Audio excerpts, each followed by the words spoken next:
Alright, so we began talking about our gas laws. And so we started with talking about Boyle's law that relates pressure and volume. We found out that pressure times volume in one condition equals the pressure times volume in the second condition. Then we went on to talk about Charles's law, which relates volume and temperature. And we found they're directly proportional.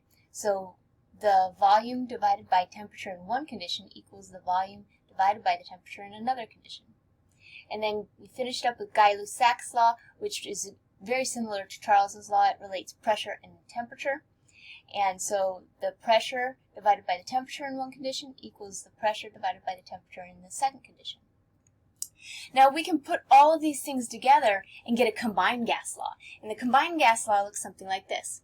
Pressure 1 times volume 1 divided by temperature 1 equals pressure 2 times volume 2 divided by temperature 2. So this combined gas law actually encompasses all of these other three gas laws. So I have only a limited amount of things that I can keep up here.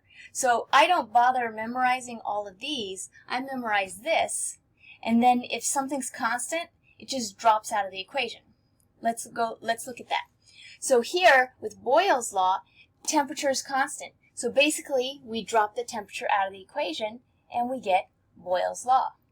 Here, Charles's law, the pressure is constant. So we just take pressure away in the equation, and we have Charles's law. And likewise, in Gay-Lussac's law, volume is constant. So we just take the volume away, and we end up with Gay-Lussac's law. So I only memorize this one and can use it from there. If you feel more comfortable memorizing each and every one, that's perfectly fine. But you do need to know how to use all of these gas laws as you're working problems. So let's go through a few examples, and we'll work these guys out. All right, so this one we're going to begin like all of our word problems, and we're going to pull information out of the actual words.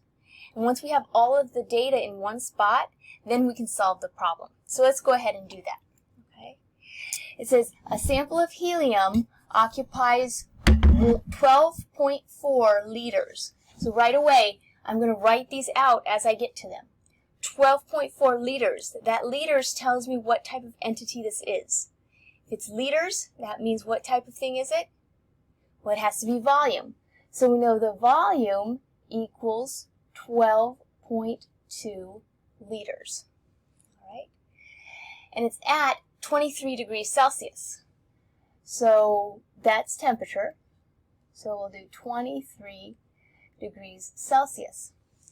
And it has a pressure of 0.956 atmospheres. Okay? So this is all the information I've pulled out just from that first sentence. Okay? Now let's go ahead and continue on. What volume, so that's the question mark. Okay? We've got a second volume, which means that this first one has to be 1, and the second condition is going to be 2. So what volume will it occupy at a pressure, so our pressure 2 is 1.20 atmospheres. Now notice, in this problem, they didn't mention that temperature was changed at all. If temperature doesn't change, then we know it's constant, and it's not going to be part of the problem. They can give you extra information that you don't need for the problem. That's perfectly fine.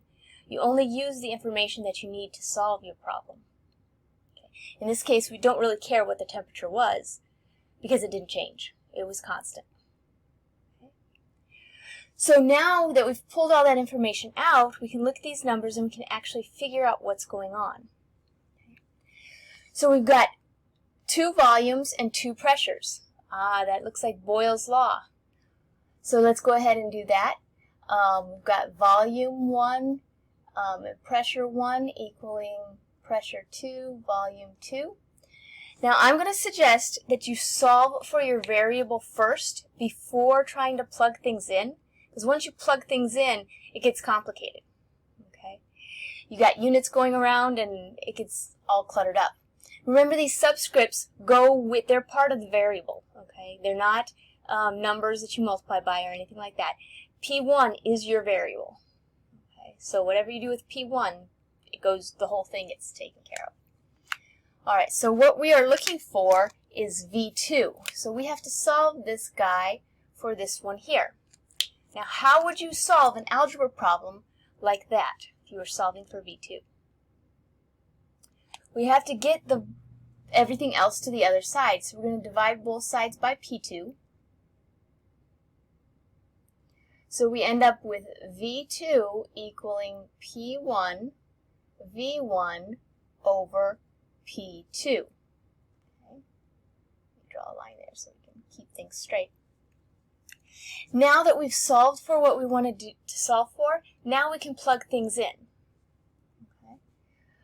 Pressure 1, make sure you get the correct one, because if you get them out of order, the answer is going to be wrong. So let's do pressure 1. It's 0.956 atmospheres.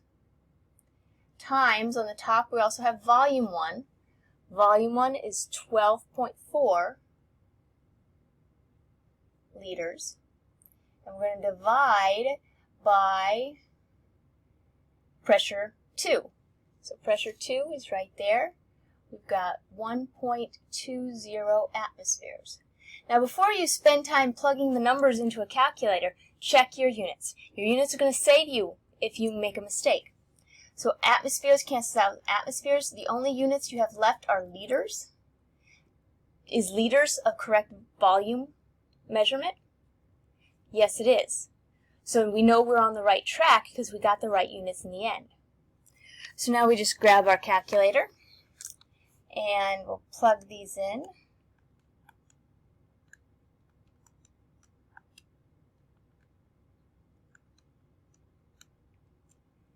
And we get 9.878666.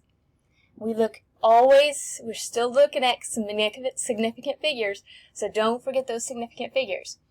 Okay, we've got 3 significant figures here, we've got 3 significant figures here, and we've got 3 significant figures there. So our answer needs 3 significant figures. So here we go. Let me get a different color so we can see what's going on here. We've got 1, 2, 3. We go next door to see if about rounding. This is higher than 5, so we're going to round up. So that 87 becomes 88. So it's 9.88 liters. And there is our final answer. Okay. Now, when you're working these problems, even if you don't know how to start by pulling the information out. If you make this list of all the information that's in the problem, even if you work the problem wrong, I will give you some partial credit for that. Okay? So it is a skill, pulling that information out. It gives you a place to start. Okay? So just try starting by pulling that information out and labeling it. Okay? Let's go ahead and try another one. Here we've got, you may not see me in the screen as much, but the important things are going to be on the board. It says, suppose we have a balloon and it has 1.30 liters. Liters tells us that it is what entity? Volume. So we're going to list it as volume is 1.30 liters. And of air at 24.7 degrees Celsius. So that's a temperature. Temperature is 24.7 degrees Celsius. And it's placed in a beaker with liquid nitrogen. Liquid nitrogen is very cold. It has a new temperature. So if this was the initial temperatures, and now we're going to have a new temperature, it's going to be negative 78.5 degrees Celsius. And the question is, what will the volume of the air be? Okay, so it actually asks us for that second volume. Okay. Now remember, with all the gas laws, temperature has to be in Kelvin. If it's not in Kelvin, it won't work out. You'll get the wrong answer. So before I do anything with any of the numbers and try to calculate anything, I'm going to get those degrees Celsius into Kelvin. So we're going to add 273.14 to each one of these. And we're going to get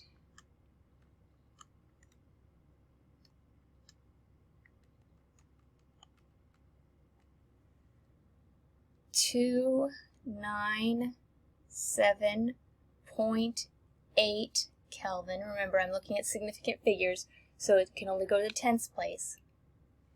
And this one, 4 minus 78.5. Don't forget that negative sign there, okay? So the answer is going to be 194.6 Kelvin. Now once we have everything in Kelvin, now anytime we need to use any of those numbers, we can plug it in and we're good to go. So we're doing temperature and volume. So basically volume's on top, temperature's on the bottom, and it equals the second volume and the temperature. Now we want to solve for volume. Now we're lucky because this time volume is in the top, so all we have to do is get rid of that T2. Remember, what you're solving for has to be in the top in order for you to solve for it. So watch that with the algebra. So we're going to multiply both sides by T2, and those guys cancel out, so we end up with V2 alone on that side, V1 T2 over T1. Now notice, here you've got V1 and T2 on the same side of the line, T1's on the other side of the line. So be careful when you're plugging those in. You want to get them in the right order. So let's go ahead and plug those in. Volume 1, we come back to our list, and we just go 1.30 liters times T2.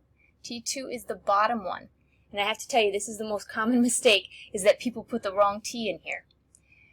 We need the T2. It's in Kelvin. And then we're going to put T1 on the bottom, 297.8 Kelvin.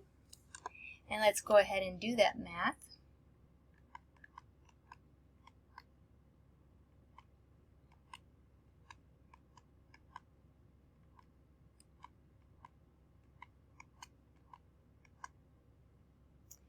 And our answer comes out to be 0.849496.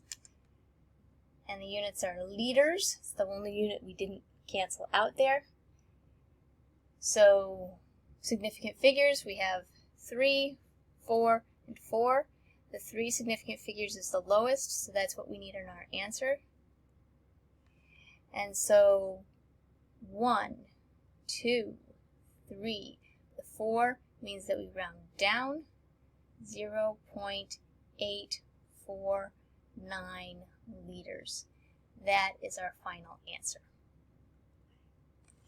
So whether you're using the combined gas law or whether you're using each of the individual gas laws to do these calculations, you'll come out with the exact same answers. So do make sure you're practicing these. A big part of this is making sure you can do the algebra, because other than the algebra, it's just a matter of plugging in those numbers.